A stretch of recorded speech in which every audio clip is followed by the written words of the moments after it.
Mitosis की karyokinesis और karyokinesis की पहली स्टेज प्रोफेज के मेजर पॉइंट्स ये आपके सामने मेंशन किए हैं मैंने। इसमें इस प्रोफेज में क्रोमाटिन मटेरियल की कंडेंसेशन स्टार्ट होती है, माइटोटिक अपरेटस बनता है, न्यूक्लियर मेम्ब्रेन डिसअपीयर हो जाती है, साइटोप्लाज्म और न्यूक्लियोप्लाज्म की मिक्सिंग होती है और उस मिक्सिंग की वजह से जब विस्कस साइटोप्लाज्म बनता है, थिक कंपोजिशन वाला साइटोप्लाज्म जब बनता है तो कहते हैं कि वो साइटोप्लाज्म वजह बनता है क्रोमोसोम्स की मुकम्मल फॉर्मेशन की। यानी जो कंडेंसेशन और कॉइलिंग का प्रोसेस है वो डिपेंड करता है solute concentration within cell membrane पर। तो ये फिनिशिंग ऑफ कंडेंसेशन जब हो जाती है तो साथ ही न्यूक्लियोलाई भी गायब हो जाते हैं, क्योंकि अब डीएनए तो सारा फोल्ड होकर क्रोमोसोम्स में आ गया। ये स्टेज अगर समरी करें तो स्टार्ट होने का हमें आइडिया होता है जब क्रोमाटिन की कंडेंसेशन शुरू हो और जब क्रोमोसोम पूरी तरह बन जाएं, जब ये कंडेंसेशन का अमल मुकम्मल हो जाए तो हम कहते हैं प्रोफेज मुकम्मल हो। और हमें इस स्टेज में ये थिन थ्रेड्स जिन्हें क्रोमोसोम्स कहा जाता है वो नज़र आने लग जाते हैं। ये क्रोमोसोम्स अब in non polar spindle fibres या काइनेटोकोर फाइबर्स पर अटैच होंगे। Chromosomes through their kinetochores get attached or get adhered with non-polar fibers.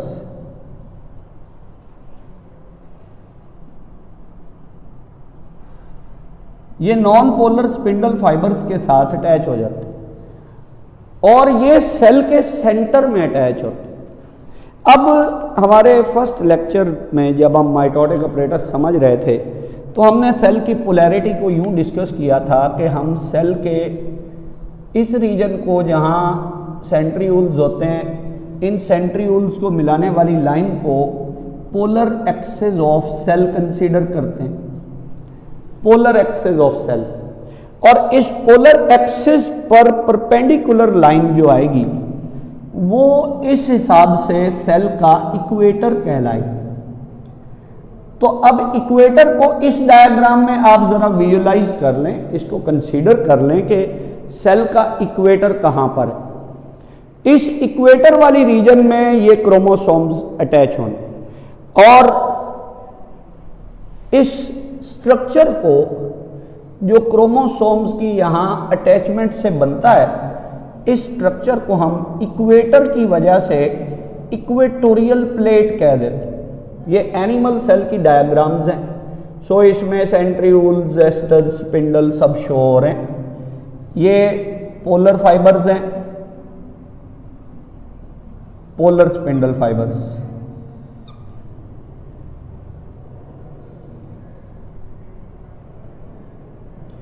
अच्छा, ये नॉन पोलर स्पिंडल फाइबर्स अब मैं सिर्फ एक ही शो करूंगा।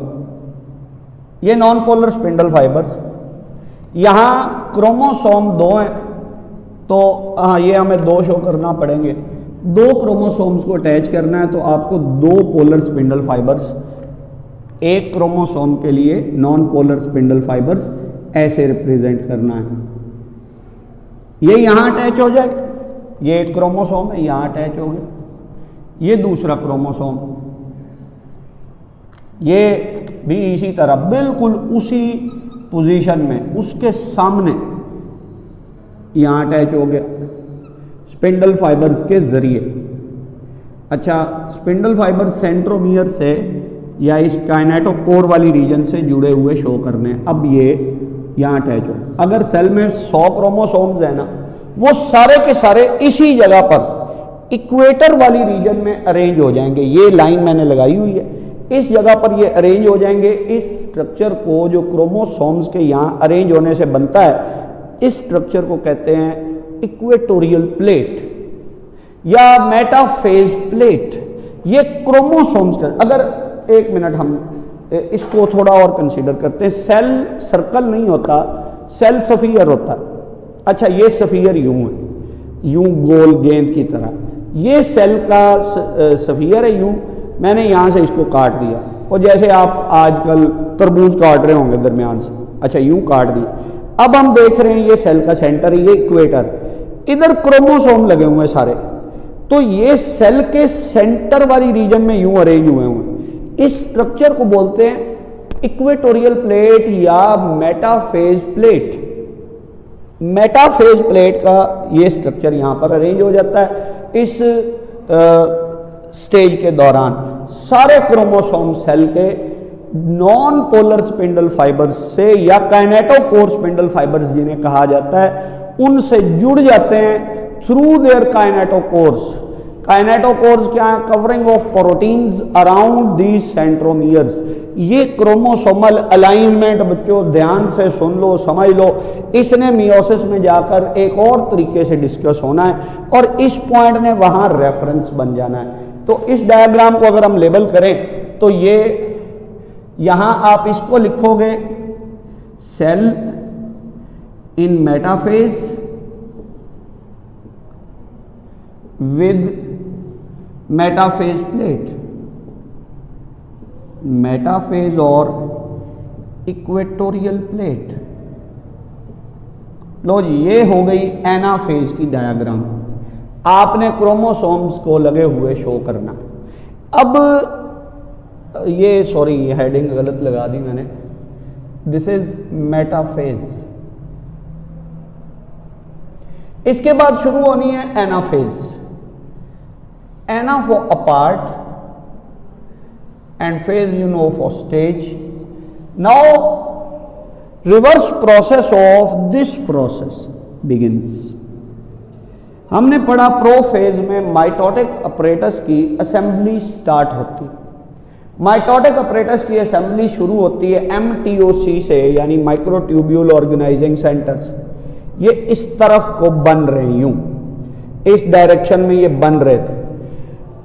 अब क्या होगा कि ये यहां से असेंबल होना शुरू होंगे और मसलन ये स्पिंडल फाइबर है ना, ये यहां बना हुआ, ये यहां से टूटना शुरू होगा और सेंट्रीयूल इसको अपनी तरफ खींचेगा। ये यहां से टूटना शुरू होगा और ये सेंट्रीयूल इस स्पिंडल फाइबर को अपनी तरफ खींचेगा। तो ये दोनों तरफ से स्पिंडल फाइबर्स पर खिंचाव पड़ रहा है। कहां से खिंचाव पड़ रहा है? सेंट्रीयूल वाली जगह से। दोनों तरफ से पुलिंग फोर्स लगती है इन स्पिंडल फाइबर्स पे, और ये क्यों लगती है? Due to disassembly of mitotic apparatus which begins here. यहां हम लिखते हैं कि एनाफेज में माइटोटिक अपरेटस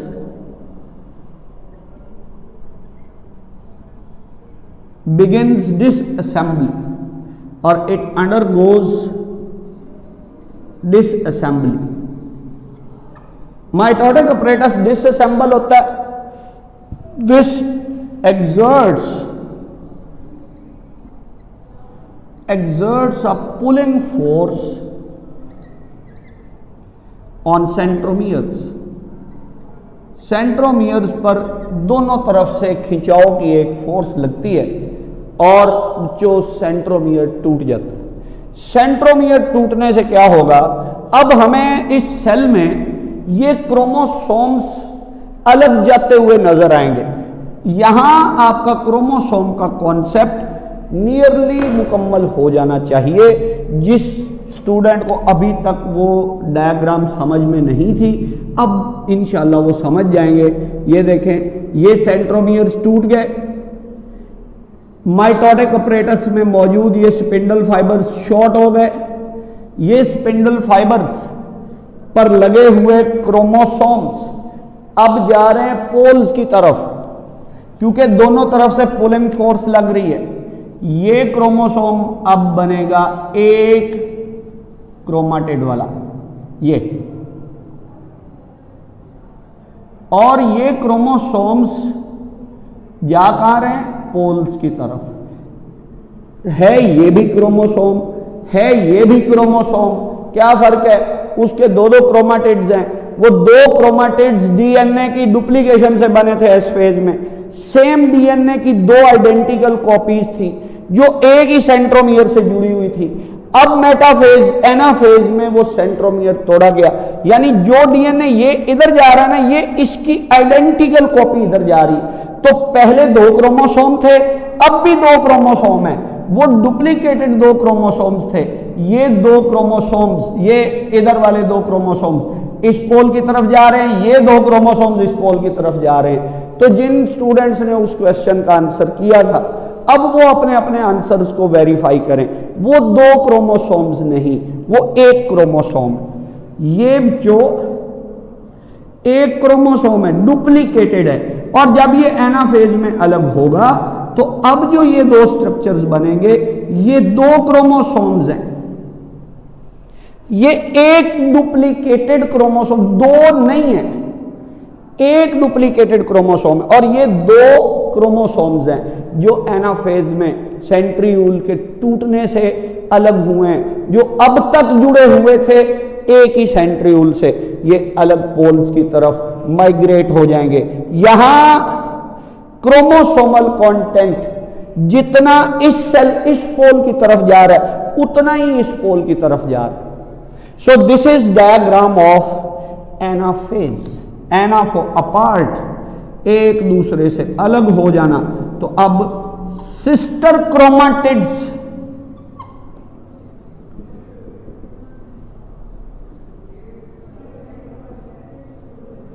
सिस्टर क्रोमाटिड्स एक दूसरे से अलग हुए और ये क्या बना? इन्हें बोलते हैं हम सिस्टर क्रोमोसोम्स। सिस्टर क्रोमोसोम्स, ये एक एक क्रोमोसोम, सिस्टर का मतलब है आइडेंटिकल। अच्छा, इसके बाद जब ये जेनेटिक कॉन्टेक्ट, ये है माइटोसिस। माइटोसिस का काम क्या है? प्लॉइड को चेंज नहीं करना। जितने क्रोमोसोम्स एक सेल में, पेरेंटल सेल में, उतने ही डॉटर सेल में जाने। इस तरह के दो क्रोमोसोम्स थे हमारे सेल में, पेरेंटल सेल में इस तरह के दो क्रोमोसोम्स थे। अब दो क्रोमोसोम्स इधर जा रहे हैं, दो इधर जा रहे हैं। ये डुप्लीकेटेड थे, ये नॉर्मल क्रोमोसोम्स। ये क्रोमोसोम होता है। तो प्रोफेज और मेटाफेज में वो डुप्लीकेटेड होता है। एनाफेज और अगली टीलोफेज में वो प्रॉपर क्रोमोसोम होता है। यहां से अगली स्टेज स्टार्ट होती है जब ये जेनेटिक कंटेंट तकसीम हो जाता है, that is called as telophase.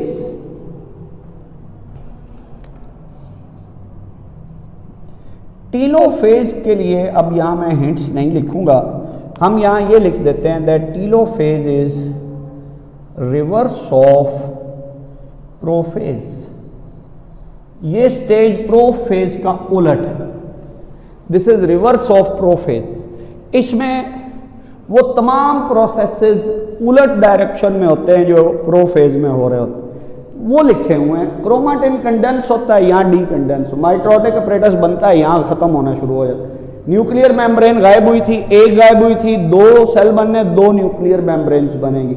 Mixing खत्म हो जाती है और न्यूक्लियोलाई बनना शुरू हो जाते हैं। सेल इलोंगेट होना शुरू होता है। ये पोलर स्पिंडल फाइबर्स थोड़े इलोंगेट होना शुरू होते हैं और सेल की इलोंगेशन की वजह बनते हैं। सेल इलोंगेट होना शुरू होता है और अब हम इसको कुछ ऐसे रिप्रेजेंट करते हैं कि ये एक इलोंगेटेड सेल है और वो इलोंगेशन होने के बाद ये पोलर फाइबर्स अब खत्म हो चुके हैं और एक न्यूक्लियस यहां बन चुका है, एक न्यूक्लियस यहां बन चुका है, दो क्रोमोसोम्स इसमें हैं और अब आप इनको डीकंडेंस होता हुआ दिखाएंगे कि वापस क्रोमाटिन मटेरियल इनसे बनना शुरू हो गया। ये दो क्रोमोसोम्स इसमें, दो इसमें, पोल खत्म और सेंट्रियूल्स न्यूक्लियर मेम्ब्रेन के पास किसी जगह अरेंज हो जाएंगे। ये है जो telophase, telo for tel, and finishing stage है। यहां से जब ये दो न्यूक्लियाई सेल के अंदर बन जाते हैं तो यहां से हम समझते हैं कि कैरियोकाइनेसिस मुकम्मल हो गई। डिवीजन ऑफ न्यूक्लियस थी ये स्टेज। माइटोसिस की पहली बड़ी स्टेज क्या है? Division of nucleus. एक न्यूक्लियस था सेल में, अब सेल में दो न्यूक्लियाई बन चुके। सेल में न्यूक्लियस की तकसीम तक के इन तमाम मराहिल को क्या कहा जाता है? All these stages are called as karyokinesis. यहां से अगला मरहला जो होना है वो टीलोफेज के बाद, दैट इज साइटोकाइनेसिस। माइटोसिस की दो बड़ी स्टेजेस, पहली कैरियोकाइनेसिस, उसकी 4 स्टेजेस, और माइटोसिस की दूसरी बड़ी phase that is cytokinesis. Division of cytoplasm. इस पेरेंटल सेल को अब तकसीम होकर 2 डॉटर सेल्स में बदलना है। वो कैसे शुरू होता है? कहते हैं जब ये माइटोटिक अपरेटस डिसअसेंबल होने लगता है तो एस्टर्स की माइक्रोट्यूब्यूल से कुछ सिग्नल्स जाते हैं साइटोस्केलेटल माइक्रोफिलामेंट्स को, जो मेम्ब्रेन के अंदर की तरफ होते हैं, और वो यहां से इस मेम्ब्रेन को अंदर खींचना शुरू करते हैं। इस अमल को बोलते हैं फरोइंग। ये फरोइंग, या इसके लिए वर्ड यूज होता है कि ये मेम्ब्रेन कंस्ट्रिक्ट होने शुरू होती है, और इस कंस्ट्रिक्शन को क्लीवेज फरो कहते हैं, तकसीम करने वाला गड़ा। और ये मेम्ब्रेन अंदर की तरफ धंसती चली जाती है, और अल्टीमेटली ये एक पॉइंट पर आकर जब मेम्ब्रेन यूं एक दूसरे से फ्यूज होती है, और फ्यूजन होने के बाद ये 2 इंडिपेंडेंट सेल्स बन जाते हैं। This process of division of cytoplasm between these 2 nuclei, this is called as division of cytoplasm और साइटोकाइनेसिस। एनिमल सेल में यहां मेम्ब्रेन है, और उस मेम्ब्रेन की वजह से ये प्रोसेस बहुत सिंपल है। लेकिन प्लांट सेल में इस मेम्ब्रेन के बाहर सेल वॉल है, तो सेल वॉल तो यूं कंस्ट्रिक्ट नहीं हो सकती। Cell in case of plants कैसे अपना साइटो